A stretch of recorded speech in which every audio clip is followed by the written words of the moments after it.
نحمده ونصلي على رسوله الكريم. قال الله تبارك وتعالى في مصحف الكريم: إن الله وملائكته يصلون على النبي يا أيها الذين آمنوا صلوا عليه وسلموا تسليما. اللهم صل على سيدنا مولانا محمد بارك وسلم صلاة وسلام عليك يا رسول الله صلی اللہ تعالی علیہ وسلم. آپ حضرات گھبرائے نہیں، وقت زیادہ ہو چکا ہے، لیکن میں مختصر 5 سے 10 منٹ انشاءاللہ اس کے اندر ہی اپنی گفتگو کو سمیٹنے کی کوشش کروں گا. ابھی حضرت مفتی عربی نظامی مرکزی صاحب نے جو بیان کیا ہے، بس اس کا خلاصہ نچوڑ یہی نکلتا ہے، خلاصہ کلام یہی ہے کہ ہم سب کو چاہیے کہ علم حاصل کریں، چاہے گھر بیٹھ کر علم حاصل کریں یا مدرسوں میں رہ کر کے علم حاصل کریں یا کالجوں میں رہ کر کے علم حاصل کریں، لیکن الغرض پڑھائی ضرور کریں. اور اس دور میں انہوں نے یہ بھی بتایا کہ آن لائن کا جو نظم و نسق انتظام کیا گیا ہے، یہ اس عصر حاضر کے لیے بہت ہی آسان طریقہ ہے کہ جس میں ہر کس و ناکس آ کر اپنے علم پیاس کو بجھا سکتے ہیں. ہماری مائیں، بہن، بیٹیاں، بھائی، بچے جو جس قسم کے ہوں اور جو علم حاصل کرنا چاہتے ہوں، وہ یہاں آ کر کے اپنے علم پیاس کو بجھا سکتے ہیں. انشاءاللہ آپ حباب کو وقت دیا جائے گا کہ اگر آپ میں سے کوئی کچھ کہنا بھی چاہیں تو انہیں گفتگو کے بعد اجازت ملے گی کہ آپ کچھ بیان کریں گے یا آپ کچھ کہنا چاہیں گے تو کہیں گے. ابھی ہماری گفتگو کو سماعت کریں. اس دور میں بغیر علم کے کچھ بھی نہیں کر سکتے. انسان بغیر علم کے نہ تو اپنے زندگی کو صحیح طور سے گزار سکتا ہے، اور نہ اپنے زندگی کے معاملات کو، اس لیے کہ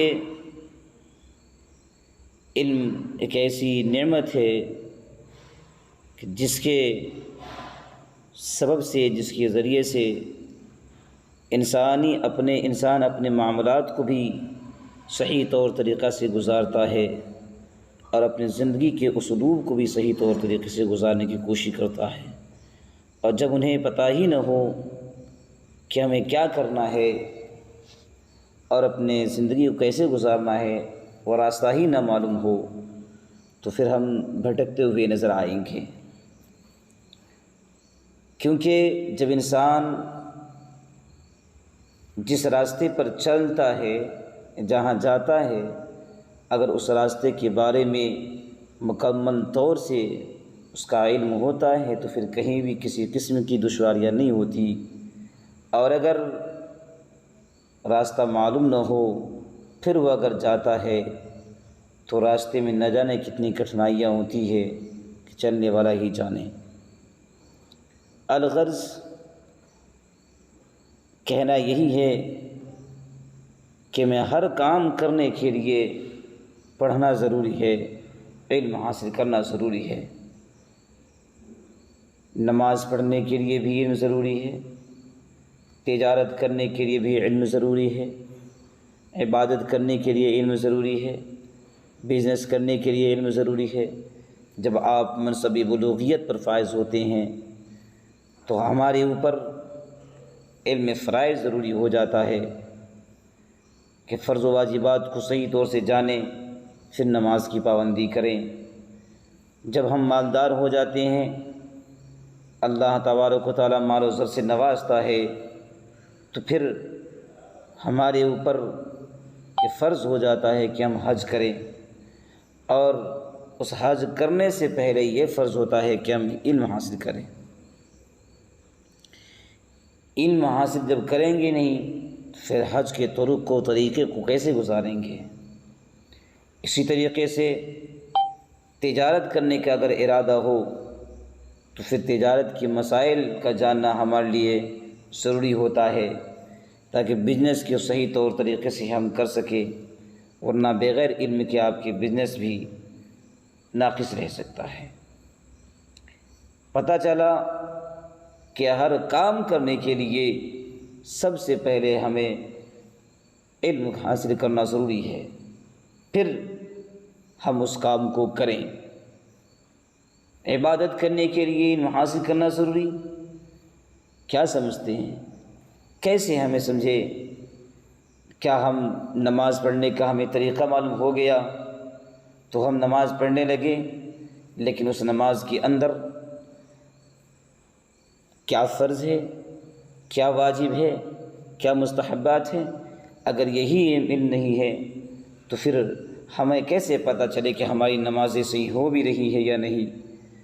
اگر پھر کون سی ایسی چیز ہے کہ جس کے ترک کرنے پر، چھوٹ جانے پر سہواً عمدن، اگر سہواً چھوٹ جائے تو سجدہ سہو ہے، عمدن چھوٹ جائے تو نماز کا اعادہ ہے، یعنی دوبارہ نماز پڑھنا ہے۔ پھر اگر یہ طریقے نہ ہوں، اگر ہمیشہ سجدہ سہو کا علم نہیں، نماز کے اعادہ کا علم نہیں ہے کہ کس صورت میں ہماری نماز نہیں ہوتی ہے، کس صورت میں ہوتی ہے، تو پھر ہم نماز پڑھ رہے ہیں، نہ جانے کون سی غلطیاں ہم سے ہو رہی ہیں کہ جس غلطی کے بنا پر سجدہ سہو تو واجب تھا لیکن ہم کر نہ سکیں۔ اسی طریقے سے مردوں کی نماز پڑھنے کے طریقے الگ بیان کیے گئے ہیں، عورتوں کی نماز پڑھنے کے طریقے الگ بیان کیے گئے ہیں۔ میں اس بات کو بیان کرنے سے پہلے ایک بات کہہ دوں کہ اگر کوئی بھی بچہ اگر وہ کامیابی کی طرف بچہ سے ہی جا رہا ہے، دین کی طرف راغب ہے، تو اس میں سب سے پہلے ہمیں یہ سمجھنا ہے کہ اس کی ماں کی یہ کاوش اور ثمرہ ہے، کاوش کا ثمرہ ہے کہ آج بچہ کھلتا پھلتا ہوا نظر آ رہا ہے، کیونکہ ماں ہی ایک وہ استاد ہیں کہ جو چلنے سے لے کر کے زندگی کو گزارنے تک ہر اسلوب پر نظر کرتے ہوئے اپنے بچوں کو پروان تک چڑھاتی ہے۔ اور وہی ماں اگر اپنے بچوں کو صرف پیدا کر کے یوں ہی چھوڑ دیں تو آوارہ پھرتا ہوا نظر آتا ہے، جس کی زندگی کا ٹھکانہ کچھ نہیں۔ جبکہ عورتوں کے آپ ایک تعداد کے مطابق اگر اشارہ کریں گے، مردوں کی تعداد پر آپ نظر کریں گے تو پوری دنیا میں بہت سارے ملک ہیں کہ جہاں مردوں کی تعداد زیادہ ہے تو کہیں عورتوں کی تعداد زیادہ ہے تو کہیں مردوں کی تعداد۔ تو اس طریقے سے ہم تعداد لا تعداد کی اگر اس پر بھی غور کریں گے تو پوری دنیا کا محاسبہ کر کے ہماری اپنی مطالعہ سے یہ ہمیں پتہ چلتا ہے کہ پوری دنیا میں سب سے زیادہ تعداد عورتوں کی ہے۔ پھر عورتوں کا اس میں دین میں ایسا اہم رول اور وہ کردار اپناتی ہیں کہ جس کے سبب سے بچہ کبھی مفتی بنتا ہوا نظر آتا ہے، کبھی مبلغ بنتا ہوا نظر آتا ہے، کبھی مجدد بنتا ہوا نظر آتا ہے۔ یہ کسی اور کی کاوش کا ثمرہ نہیں ہوتا بلکہ ایک ماں کی کاوش کا ثمرہ ہوتا ہے۔ پتہ کیا چلا کہ اگر ماں اچھی ہو، ماں تقویٰ طہارت اور طاہر و مطہر ہو، ماں خود اچھی ہو، تو ایک بچہ وہ اپنے وقت کا ہر فن مولا نظر آتا ہے۔ کیوں؟ بس اس کی یہی وجہ ہے کہ چاہیے کہ پہلے ماں اپنے بچوں کو اگر وہ خود نہ پڑھ سکی تو نہ پڑھ سکی، لیکن یہ اللہ نے عقل و شعور بخشا ہے کہ اپنے بچوں کو اس قابل ضرور بنا دیں کہ تاکہ دین کی تعلیم حاصل خود سے دین کی طرف اپنے بچوں کو راغب کر سکیں، اور پھر جب دین کی محبتیں بچوں اور بچیوں کے اندر اگر راغب ہو جائیں گی تو اپنے جس چیز کی جو خواہش کرتا ہے نا، جس چیز کی جو خواہش کرتا ہے انسان اس کی تلاش میں لگ جاتا ہے۔ تو اگر ہمارا بچہ علم کی خواہش کرے گا، اگر علم کا پیاسا ہے تو وہ پانی کی تلاش میں رہے گا، علم کی بھوک اگر لگی ہے تو کھانے کی تلاش میں رہے گا۔ لہٰذا اگر یہ محبت ہم نے پہلے ہی سے ڈال دی تو وہ بچہ جا کر کے علم حاصل کرنے کے چکر میں اپنے وقت کو برباد نہیں کرے گا، اپنے آپ کو صرف دنیا کے چکروں میں نہیں کرے گا، بلکہ اپنے آپ کو دین کے چکروں میں برباد کرے گا، دین کی محبت میں برباد کرے گا۔ جو بھی کام کرے گا دین کے لیے کرے گا، جو بھی وقت کو گزارے گا دین کے لیے گزارے گا۔ تو پتہ کیا چلا کہ ہمیں اپنے آپ کو علم کی طرف راغب کرنا ہے، بچوں کو علم کی طرف راغب کرنا ہے، تب جا کے کہیں ایک اہم انسان بن سکتے ہیں، ورنہ پھر ہمارا انسان نہیں، پتہ نہیں ہمارا شمار انسانوں میں نہیں ہوگا، کہیں اور ہو جائے گا، کیونکہ بغیر علم کے انسان کی زندگی بہت ہی ادھوری رہتی ہے۔ خیر، میں ذکر یہ کر رہا تھا کہ عورتوں کی نماز پڑھنے کا طریقہ الگ بیان کیے گئے ہیں، مردوں کی نماز پڑھنے کے طریقے الگ بیان کیے گئے ہیں۔ اب ہمیں یہ بھی ایک علم کا ہی سبب ہے، حصہ ہے، مرد رکوع کیسے کریں، عورتیں رکوع کیسے کریں، سجدہ کیسے کریں۔ یہاں پر ہمارے بہنیں بھی ہیں، ہمارے بھائی بھی موجود ہیں، احباب بھی ہیں، نماز پڑھتے ہیں۔ میں ہمارے خاص مقصد عورتوں کے تعلق سے ہی گفتگو کرنا تھا۔ اگر اس گفتگو کے درمیان میں بسا اوقات کچھ ایسا ہوتا ہے کہ ایک انسان دوسرے انسان کی باتوں سے کنارہ کشی اختیار کرنے لگتا ہے، تو پھر ہمیں سمجھانے کے طرق و طریقے اختیار کرنی پڑتی ہے۔ تو اب یہاں آن لائن سسٹم جو اختیار کیا گیا ہے، زبانی ہی آپ لوگوں کو بتایا جا رہا ہے کہ اپنے دل کے کان سے سنیں اور پھر یہ دیکھیں کہ نماز کا طریقہ کیا ہے، ہماری مائیں کیسے نماز پڑھیں، بہنیں کیسے نماز پڑھیں۔ اگر یہاں ہیں تو آپ خود عمل کریں اور اپنے گھروں پہ بھی بتائیں کہ نماز کا طریقہ کیا ہے، ورنہ میرا اپنا مشاہدہ ہے کہ بعض عورتیں، لڑکیاں مردوں کی طرح نماز پڑھتی ہوئی نظر آتی ہیں۔ سب سے پہلا کام، نہ اس میں نیت کا کوئی فرق نہیں ہے، نیت کرنے کا اور کیا کہتے ہیں سورت کا کوئی فرق ہے، بلکہ رکوع اور سجدوں کی تسبیح کا کوئی فرق نہیں، سب کچھ ایک ہے۔ فرق کچھ چیزوں میں بہت ہی مختصر، کیونکہ میں نے 15 منٹ کہا تھا، 12 منٹ تقریباً ہو چکے ہیں۔ سب سے مختصر، بہت اہم طریقے مختصر طور پر میں بتاتا چلوں۔ فرق یہاں پر نیت باندھنے کا ہے کہ ہم کیا کان تک ہاتھ اٹھائیں گے یا کاندھوں تک ہاتھ اٹھائیں گے۔ تو اپنے دونوں عورتیں اپنے دونوں ہاتھوں کو کاندھے تک لے جائیں گے اور 5 انگلیوں کو قبلہ کی رخ کریں گے۔ کاندھوں میں سٹانا ضروری نہیں ہے، ہاں کاندھا تک ہاتھ پہنچانا ضروری ہے۔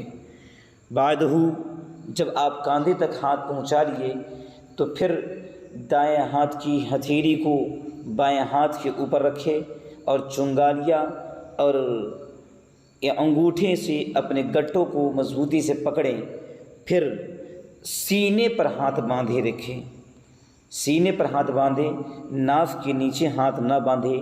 عورتوں کے طریقے میں سے یہ شمار نہیں کیے گئے، بلکہ کہاں ہاتھ باندھ رہا ہے؟ سینے پر ہاتھ باندھ رہے ہیں۔ اس کے بعد ثنا پڑھیں، تعوذ و تسمیہ سورتیں، پھر اس کے بعد کوئی جو بھی رکوع سجدہ کرتے ہیں کریں۔ بعد آپ رکوع سجدہ کرنے کے بعد پھر دوسری رکعت کے لیے کھڑے ہیں تو پھر وہی آپ اپنے ہاتھوں کو یہ سینے پر رکھیں گے اور مضبوطی سے باندھ کر کے اپنے فرائض و واجبات کی ادائیگی کے ساتھ نماز کی ادائیگی کریں گے۔ اور جب جس طریقے سے ہم سوچتے ہیں کہ نماز پڑھتے ہیں ہمارا ذہن بھٹکتا ہوا نظر آتا ہے، تو اس میں کرنا یہ ہے کہ ہم مردوں کے لیے یہ حکم ہے کہ اپنے ناف پر مضبوطی سے ہاتھ کو پکڑے اور دبائیں، تو پھر جا کر کے وہ کیا کہتے ہیں ذہن کا بھٹکنا ادھر ادھر ہونا بند ہو جائے گا۔ اور اگر ہم ایسا نہیں کرتے ہیں تو پھر ہمارا ذہن خرفشار میں پڑ جاتا ہے۔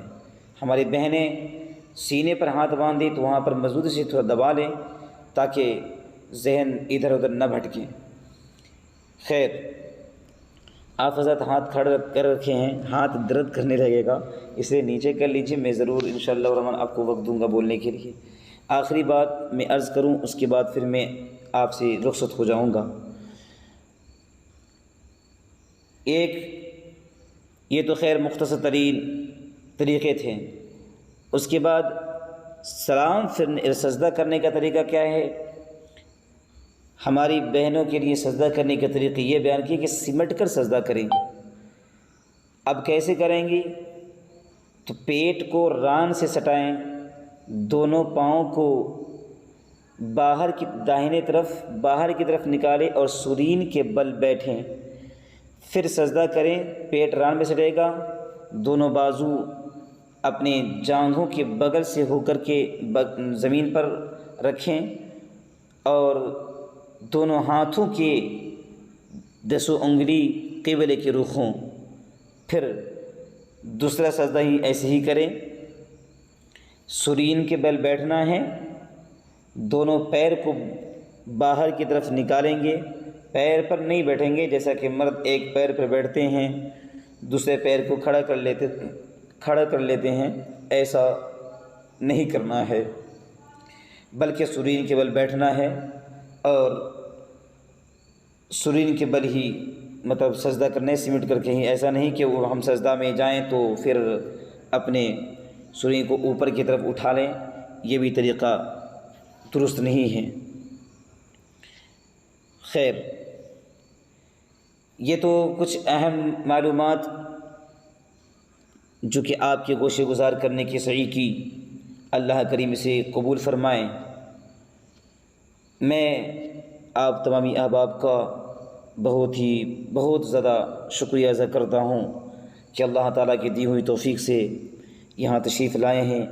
آپ کا یہاں آنا، ہمارا سنانا، آپ کا سننا اپنی بارگاہ میں قبول فرمائیں، آمین یا رب العالمین۔ حضرات، میں ایک بات عرض کروں، ایک مرتبہ ایک حدیث شریف یاد آ گئی ہے، حضرت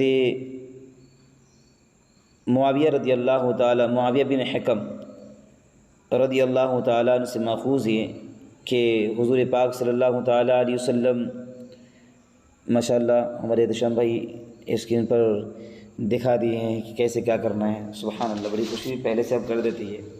خیر، یہ حدیث سن لیجیے، اس کے بعد پھر ہم ادھر آتے ہیں۔ حضور پاک صلی اللہ تعالیٰ علیہ وسلم نماز پڑھا رہے تھے، صحابہ کرام پیچھے پڑھ رہے تھے۔